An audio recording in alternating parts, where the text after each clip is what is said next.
어느 모임에서 결혼식 예단 이야기가 나왔습니다. 전통 방식으로 이 예단을 챙기려면 정말 복잡하기 그지 없습니다. 양가 합의로 그런 거 하지 말자 이렇게 했는데 막상 아무것도 안 받으니 서운하더라 하는 말도 있었습니다. 그래도 주고받는 정이 있어야 되지 않겠는가 하는 의견이 우세했습니다.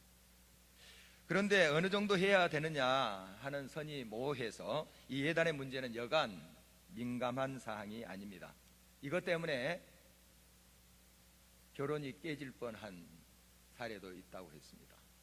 그리고 어떤 경우는 결혼식을 하지 못하게 된, 결혼이 깨지는 경우도 있다고 합니다. 예단은 워낙 딸을 시집 보낼 때에 시가의 식구들에게 예를 차리기 위해서 보내는 옷감이나 옷가지를 말합니다. 그런데 요즘은 신부 측에서 예단을 보내면 그에 상응한 선물을 또 신랑 측에서 보낸다고 합니다. 서로 주고받는 것이죠. 저 역시 이제 조만간 두 아들을 결혼시켜야 됩니다. 좀 예단 문제가 실제적인 이제 저희 문제로 다가왔습니다. 이런 생각도 해봤습니다. 결혼식 끝나고 사돈댁과 여행을 하면 어떨까? 참 어색하기 그지없겠죠. 생각은 그렇게 할 수 있지만 또 시간 맞추는 것도 참 힘듭니다. 그리고 서로 이제 친해지지 않는 상태에서 여행한다는 것 참 얼마나 거북스럽겠습니까? 어떻든 이런저런 생각을 해봅니다. 어떻게든 앞으로 풀어야 할 숙제죠. 이 숙제를 잘 풀어가는 사람들이 또 주변에 있다는 것 참 다행이에요. 조언을 얻으면 되겠다 하는 생각도 듭니다. 어떻든 서로 주고받는 선물이 그 물질적 값어치를 떠나서 마음과 정성을 담을 때에 아름답고 훈훈하리라 이렇게 생각이 듭니다. 성탄절 앞두고 올해도 군대에 있는 우리 형제들에게 청년부에서 성탄 카드와 선물을 보냅니다. 작년에도 카드와 선물을 받고 휴가 나와서 이렇게 감동하면서 저에게 이야기한 청년을 만날 수가 있었습니다. 참 군대의 겨울은 유난히 춥습니다. 이 추위를 이러한 따뜻한 마음이 담긴 선물과 카드가 얼마나 따뜻하게 그 마음을 감싸주는지 모릅니다. 저도 한 36년 전의 일이 생각납니다. 이등병 시절에 제가 다녔던 교회의 청년부에서 선물을 보내왔습니다. 그리고 카드를 보내왔는데 카드는 큰 종이에다가 일일이 청년들이 한마디씩 쓰는 거였어요. 그걸 보면서 바로 앞에서 그 형제 자매가 저한테 이야기한 듯 했어요. 참 그런 훈훈함을 느낄 수 있었습니다. 무슨 선물을 받았는지 사실 지금 기억을 못해요. 그리고 자세히 그들이 어떤 글을 썼는가 좀 기억이 나지는 않습니다. 그러나 그 한 사람 한 사람의 훈훈한 마음은 지금도 느낄 수 있어요. 바로 선물은 이런 것이 돼야 되지 않겠습니까? 이런 선물은 실로 값으로 환산할 수가 없는 것이죠. 마음을 담아서 정성을 담아서 주는 것은 어떤 물질적인 값어치를 떠난 정말 우리들에게 큰 행복을 가져주는 선물이 아닐 수가 없습니다. 성탄절은 예수님의 생일입니다. 우리가 다 알고 있는 사실이죠. 그러나 이 생일의 주인공을 저리 저만큼 밀어내고 그 자리에 우리가 있는 거예요. 그리고 성탄절 빌미로 우리가 즐거워하는 것이 주된 것이 되는 그런 모습이 지금 얼마나 많은지 모릅니다. 이 생일의 주인공은 그냥 별로 관심이 없어요. 그 주인공에 대해서는 관심이 없고 우리가 즐기는 거예요. 이건 잘못된 일이지요. 다시 한번 맞는 이 성탄절, 우리 이 생일의 주인공이신 예수 그리스도를 참 기쁘게 하는 선물을 준비해야 될 줄 압니다. 정말 마음과 정성이 담긴 그 선물을 우리가 드리면 그 값어치를 떠나서, 어떤 물질적인 그러한 값어치를 떠나서 우리 예수님께서 기뻐 받으시는 그러한 예물이 될 줄 믿습니다. 2000년 전 예수님이 이 땅에 태어나실 때에 유대 왕은 헤롯입니다. 이 헤롯은 물론 분봉왕이었지만 사실 큰 실권은 없었습니다. 로마 총독에게 있었죠. 그러나 총독의 비호 아래 그 권력을 힘입어서 호화호식할 수 있었어요. 또 어느 정도 그 권세를 누릴 수가 있었습니다. 이 헤롯은 정통 유대인은 아닙니다. 에서의 후손인 그 에돔 지역 이두메라고 있습니다. 여기에 출신이에요. 거기에 안티파터라는 사람이 아들인데요, 바로 이 사람은 역사적으로 굉장히 악랄한 사람이라고 기록되어 있습니다. 자기 아들을 자기 손으로 죽인 사람이에요. 세자를 죽인 사람입니다. 두 번째 아내는 유다 마카비 왕가의 여인입니다. 유다 사람이 아닙니다, 이 사람은. 그러나 유다 왕이란 정통성을 얻기 위해서 유다 가문의 마카비 왕가의 그러한 여인을 두 번째 왕비로 맞이한 것입니다. 그러나 그 사이에 난 두 아들도 다 살해합니다. 얼마나 악랄한 사람입니까? 워낙에 이제 갈릴리 지역을 통치했던 사람이에요. 그리고 팔레스틴 지역의 반대 세력들을 칼로 다쳤던 사람입니다. 손에 피가 마르지 않았던 그런 사람이죠. 그러나 세금은 잘 걷었던 것으로 보여요. 그럼 누가 좋아합니까? 로마가 좋아하죠. 백성들의 고혈을 짜서 세금을 걷어들입니다. 로마한테 풍성하게 바치고 자기도 챙겨요. 이런 사람이 바로 헤롯입니다. 유대인의 환심을 사기 위해서, 아니 좀 더 정확하게 말한다면 유대인들의 지도자의 환심을 사기 위해서 그는 성전을 건축합니다. 예루살렘 성전을 건축하는데 주전 20년에 시작을 합니다. 결국 다 완성을 못 보고 죽기는 하지만 나중에 이 성전은 40년간의 공정을 거쳐서 완성이 됩니다. 참 어마어마했다고 합니다. 찬란했다고 합니다. 그가 하나님을 경외하는 마음이 있어서 하나님을 잘 섬겨서 이런 성전을 건축했을까요? 이런 잔인한 사람이, 악랄한 사람이? 그렇지 않아요. 유대에 힘 있다고 하는 사람들의 마음을 휘어잡기 위해서 이 성전을 건축한 겁니다. 그런 환심을 사기 위해서 성전을 지었던 것입니다. 그는 하나님을 경외하지도 않고 백성을 두려워하지도 않았던 그런 사람입니다.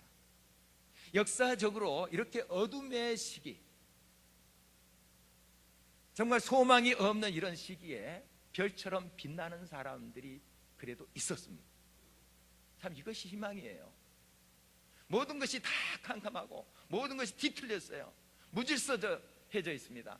그러나 그래도 그 가운데 하나님을 경외하고 하나님을 찾아서 오는 사람들이 있었습니다. 순수한 마음으로 별처럼 빛나는 사람들이 있었습니다. 그 중에 몇 사람들이 바로 동방박사들입니다. 이 동방이라고 하면 성경에서 구체적으로 어느 지역이라 나오지는 않았습니다. 그런데 학자들이 추정합니다. 페르시아일 것이다. 지금의 이란이지요. 먼 곳에서 온 사람들로 추정이 됩니다. 오직 한 가지 목적을 가지고 온 거예요. 유대인으로 왕으로 오시는 그 아기를 만나러 온 겁니다. 이 사람들은 천문학자로 보여집니다. 그 당시 페르시아에는 이 천문학이 발달됐다고 합니다. 좀 더 정확히 말하면 점성술입니다. 요즘 말하면 이제 천문학이라고도 할 수 있죠. 요즘 과학적으로 많이 그것을 증명하고 있기 때문에. 그래서 이 별자리를 연구하고 했던 사람들이에요. 그리고 어떤 인물이 태어났을 때 별자리가 변화되고 또 새로운 별이 나타나고 이렇게 생각했던 사람들이에요. 그러니까 그들이 이 별을 연구하다 보니까 유대의 왕으로 오실 이가 딱 별에서 보이는 겁니다. 그래서 그 별을 따라서 지금 유대 땅으로 오게 된 것이죠. 구체적으로 그들이 예수 그리스도를 믿고 또한 하나님을 섬기고 하는 그런 사람들은 아니죠. 페르시아니까 이방 사람들입니다. 그러나 뭔가 그들의 마음속에 이미 하나님께서 여러 방법을 통해서 역사하고 계신 것을 보게 됩니다. 그래서 그들이 유대 땅으로 오게 되었습니다. 먼저 그들이 예루살렘으로 갑니다. 표를 계속 따라가면 베들레헴 쪽으로 가야 될 텐데 예루살렘으로 갔다 함은 그들도 역시 지금 정확한 것을 알지 못하고 있음을 말합니다. 유대인의 왕으로 태어났다 함은 유대인의 왕궁에서 태어난 것을 그들은 상상을 한 거예요. 바로 헤롯 궁이 예루살렘에 있었던 것이죠. 그래서 예루살렘을 먼저 찾아온 것입니다. 당연한 것 아니겠습니까? 세상적으로 생각해 보십시오. 유대인 왕으로 오실 리가 저 시골 마을에 마구간에 태어나리라고 생각을 했겠습니까? 그래서 저들의 선입관은 왕궁에서 태어날 것이다. 당연히 왕이니까. 그래서 예루살렘을 온 것입니다. 만약에 이 동방 박사들이 예루살렘의 마구간에 예수님이 태어났다는 것을 미리 알았다라면, 예수님의 탄생을 구체적으로 알았다라면 이 예루살렘 안 갑니다. 헤롯 대왕 안 만나요. 헤롯 대왕 만나서 지금 물어보고 있지 않습니까? 안 만납니다. 왜냐하면 그 악이 위험할 테니까요. 그러나 아직까지 이 동방 박사는 정확한 것을 알지 못해요. 그래서 예루살렘에 와서 헤롯 대왕을 만나는 것입니다. 성이 왈칵 뒤집혔습니다. 지금 왕이 버젓이 살아있는데 무슨 또 새로운 왕이냐 하는 거예요. 지금 이러한 상황 속에 이제 이 헤롯 대왕이 서기관과 대제사장을 부릅니다. 이게 대체 어떤 일이냐, 이게 성경에서 어떻게 이야기되고 있는가 물어봤습니다. 이때 이들이 대답합니다. 유대 땅 베들레헴이라는 곳에서 메시아 유대의 왕이 태어납니다 하는 것을 선지자들이 말한 글을 인용해서 이야기합니다. 그들은 알고 있었습니다. 예수님의 탄생에 대해서 어떻게 메시아가 이 땅에 오실 것인가, 어느 가문을 통해서 오실 것인가 알고 있었어요. 그러나 지식적으로 알고 있었지 그들의 신앙 고백적으로 그 메시아를 고대하지 않았습니다. 그들은 메시아에 대한 이야기를 말하고 메시아를 고대한다는 그런 표현을 썼을지도 모릅니다. 그러나 지금 만족스러워요. 백성이야 어떻든 지금 로마의 권력 힘입어서 호화호식할 수 있거든요. 번세 누릴 수 있습니다. 뭐가 부족해서 새로운 메시아 필요하겠어요? 지금 행복한데, 지금 잘 사는데. 그런 사람들입니다.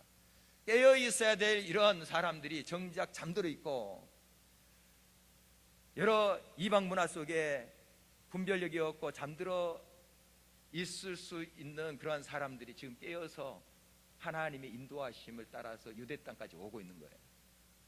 여러분, 때로는 세상 사람들이 우리 예수 그리스도를 믿는 사람보다 더 깨어 있는 경우가 있습니다.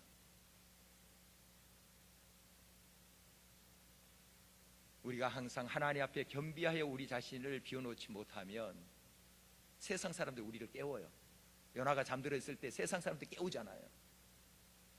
부끄러운 일입니다. 우리가 파수꾼으로서 눈 부릅뜨고 깨어 있어야 되지 않겠습니까? 그래서 하나님의 역사하심을 보고 분별해야 되지 않겠습니까? 잠들어 있는 세상 사람들 깨어나시오 해야 되지 않겠습니까? 우리가 잠들어 있단 말이죠.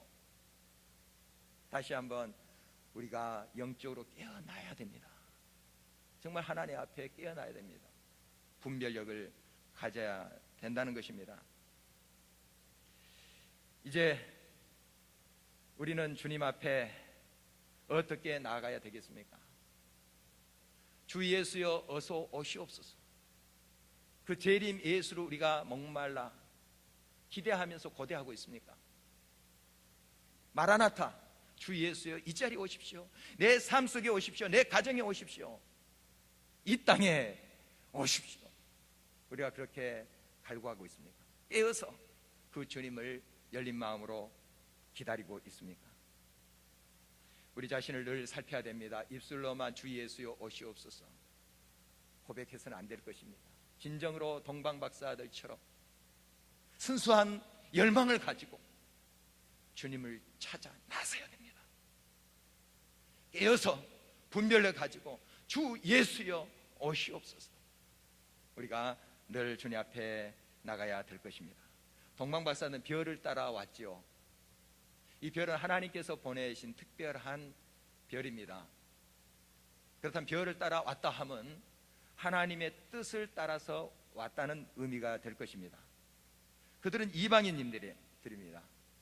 그러나 뭔가 하나님이 역사하고 계신다는 것을 그들이 느끼고 자세한 것, 확실한 것은 알지 못하지만 성령의 인도하심을 받아서 지금 유다 땅까지 온 것입니다.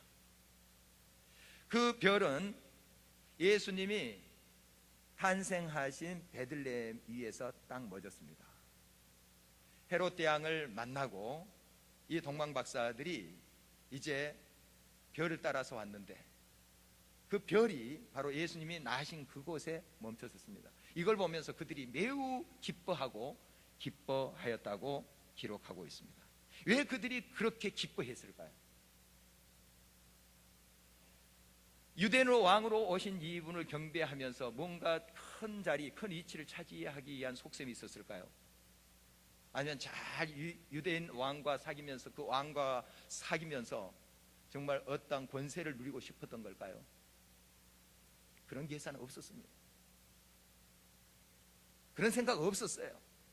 무엇이 그들을 기쁘게 했던 것일까요? 유대인의 왕으로 오신 그 아기를 만나는 것, 그것이 그들의 기쁨이었어요. 만남이 기쁨이었어요. 그 아이를 눈으로 보고 그 앞에 경배하는 것이 그의 기쁨이었어요. 그들의 기쁨이었어요.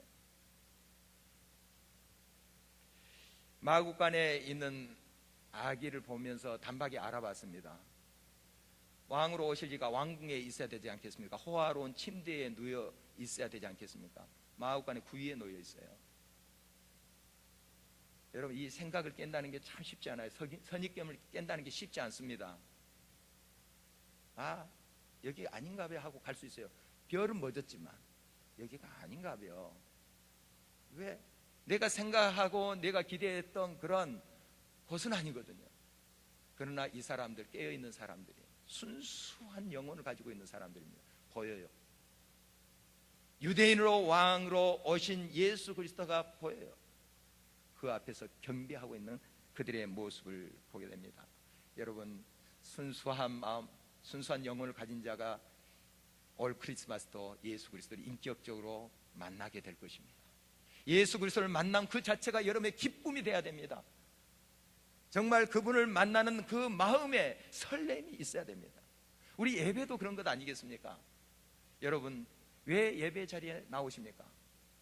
무엇을 얻기 위해서, 기도의 응답을 받기 위해서. 물론 우리가 갈급함으로 그렇게 나올 수 있습니다. 그러나 더 근본적인 것이 있습니다. 주님을 만남이 기쁨이 돼야 됩니다. 주님을 만나는 것, 왕이신 예수 그리스도를 기대하면서 나오는 그런 예배의 자세가 우리들에게 회복돼야 됩니다. 이것이 예배의 본질이 회복되는 거예요. 여러분, 예수 그리스도를 만남이 기쁨이 되고 있습니까? 기도의 자리에 나간 것도 마찬가지입니다. 주님을 만나는 자리 아닙니까?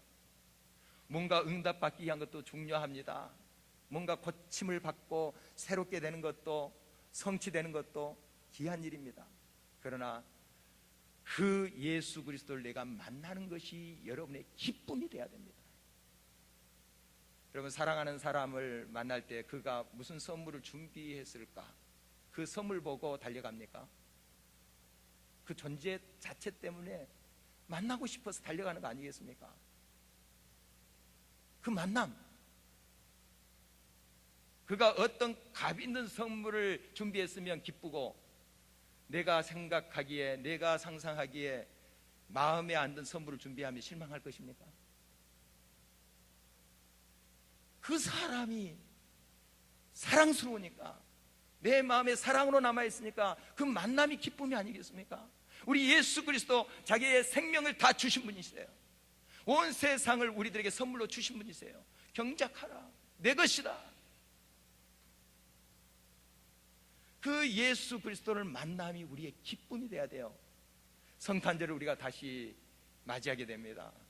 여러분 어떤 마음으로 이 성탄절을 맞이하시렵니까? 주님을 만나는 그 기쁨으로 만나야 됩니다. 이 성탄절을 맞이해야 된다는 사실입니다. 동방 박사들은 그들이 준비한 예물을 예수님께 드렸지요. 우리가 잘 알고 있는 세 가지 예물입니다. 황금과 유향과 몰약이죠. 이 황금이라 함은 왕권을 상징하는 것입니다. 그래서 예수 그리스도, 이 아기 예수 그리스도가 왕이시다 하는 고백이에요. 통치자시다 하는 고백입니다. 여러분, 이 예수 그리스도가 여러분의 삶의 주인이 되시고 통치자시며 왕이십니까? 다시 한번 여러분의 삶의 모습을 살펴보십시오.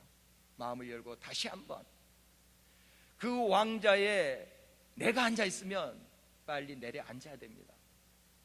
그리고 왕이신 예수 그리스도가 내 마음의 왕자에 앉으시도록 해야 돼요. 이런 선물을 이 크리스마스에 드려야 됩니다. 주님은 왕이십니다. 나의 주인이십니다. 나의 통치자십니다. 여러분의 가정에 누가 왕이십니까? 우리 교회에, 한국교회에, 이 나라 이 민족에 누가 왕으로 군림하고 있습니까? 여러분, 예수 그리스도가 왕이셔야만 됩니다. 그렇게 인정하면서 우리가 나갈 때 이런 마음을 주님께서 기뻐 받으시고 그 선물을 받아 주실 것입니다. 왕이신 예수여, 이 땅에 참된 평강의 왕으로 임하소서. 이 어지럽고 혼탁한 어둠에 지금 덮여있는 이 현실을 아시지 않습니까? 주님 오셔서 우리의 왕이 되어 주십시오. 왕으로 오신 예수 그리스도를 우리가 그렇게 경배해야 될 것입니다. 우리 자신을 살피고 우리 주변을 살피고 왕이 통치하는 진정한 우리의 왕이신 예수 그리스도가 다스리는 그러한 우리의 삶과 우리의 역사 되기를 간절히 바라는 것입니다. 유향은 향수의 일종입니다. 간혹 어린이들이 유향을 유황이라고 하기도 하죠. 잘못 알고 유향이 뭔지 유황이 뭔지 잘 몰라서 그렇게 이야기를 합니다. 유향은 향기로운 그 향수를 말하는 것이죠. 유황은 아주 냄새가 고약한 거 아시죠? 유향을 드렸다 함은 예수님께서 이 땅에 생명의 향기를 퍼뜨리신다 하는 것을 고백하는 것입니다. 그렇습니다. 예수님께서는 이 땅에 오셨습니다. 향기로 사셨어요. 사하론의 꽃 예수로 사셨어요. 그가 가는 곳곳마다 향기가 났습니다. 생명이 일어났어요. 고침을 받았습니다. 천국 복음이 증거됐어요. 영원한 생명으로 이때는 그러한 놀라운 역사들이 일어났어요. 물론 예수님께서 이 땅의 문제들을 해결하고 고민하면서 또 긍휼히 여기시고 또 하나님께서 역사하시는 그 놀라운 기적을 베푸셨어요. 그러나 궁극적으로 천국 복음, 영원한 생명에 잇대는 작업을 더 심혈을 기울여서 하셨던 것을 우리가 기억하고 있습니다. 영혼에 잇대는 작업. 바로 영원한 생명이 있을 때 그곳에 향기가 있습니다. 생명이 끊어졌을 때 잠시 빛을 남길 수 있습니다. 잠시 꽃이 아름다울 수 있어요. 나중에 악취가 납니다. 영원한 생명이 있을 때 바로 그것에 향기가 있는 것입니다. 예수 그리스도는 이 땅에 오셔서 참된 생명이 되셨습니다. 그리고 향기로운 삶으로 우리 가운데 계셨습니다. 지금도 그렇게 역사하고 계십니다. 우리가 예수 그리스도를 따라가는 자들입니다. 우리도 이 땅에 그리스도의 향기로서 살아야 돼요. 우리 때문에 생명이 흐르고 그 생명이 있는 곳에 예수 그리스도의 향기가 드러나야 돼요. 우리가 일부러 드러내는 것이 아니라 드러나는 것입니다. 예수 그리스도의 생명이 있는 그곳, 예수 그리스도가 향기를 발하게 하십니다. 여러분의 삶 속에 진정한 예수의 생명이 있기를 바랍니다. 그래서 향기를 풍기는 귀한 삶이 되기를 간절히 바랍니다. 몰약은 이것도 역시 향수의 일종이죠.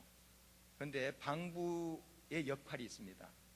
그래서 죽은 자들의 시신에 이것을 발라서 시신을 처리하는 그러한 또 향수이기도 합니다.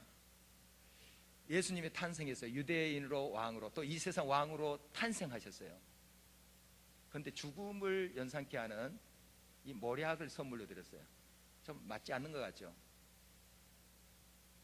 그 탄생 선물로 이 모략을 준비한다는 게 좀 이상하기도 해요. 그러나 이 동방 박사는 정확한 것을 지금 알지는 못할 수 있습니다. 그러나 성령의 이끌림 받아서 여기까지 온 거예요. 선물도 그렇게 준비한 거예요. 여러분, 예수님 이 땅에 죽으러 오셨습니다.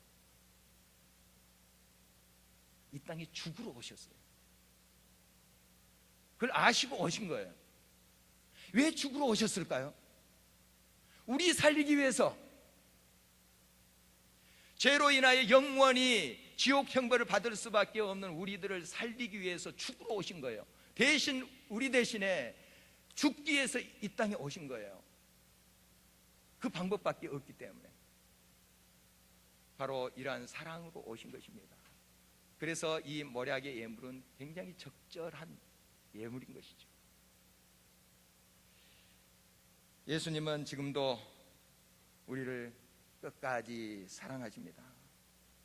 정말 그 예수 그리스도의 십자가의 사랑으로 우리가 살아난 것입니다. 그 죽음으로 말미암아 우리가 영원한 생명을 얻은 것입니다. 그러므로 예수님의 죽으심은 역설적으로 생명이에요. 부활입니다. 그 예수 그리스도의 죽음으로 우리는 영원한 생명에 잇대어 살게 됐다는 사실을 다시 한번 마음에 새기게 됩니다.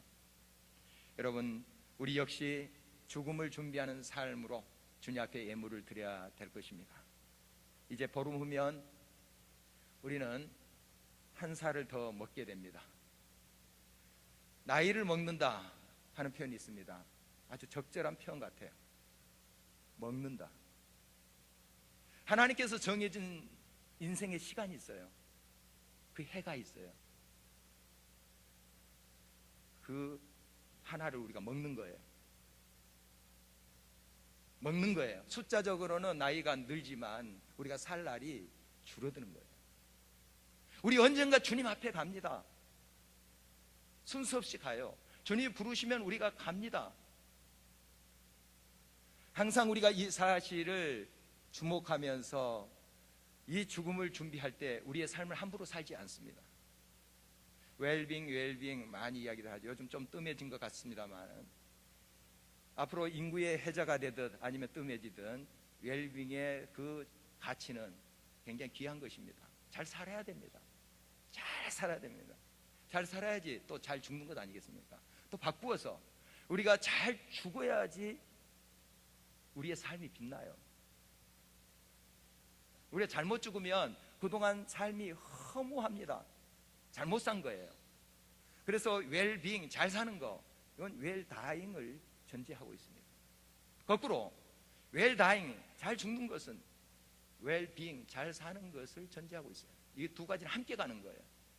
우리가 잘 죽어야 됩니다. 죽음을 준비해야 됩니다. 염세적으로 살자는 것이 아닙니다. 자꾸 인상 쓰면서 풀이 죽어서 살자는 말이 아닙니다.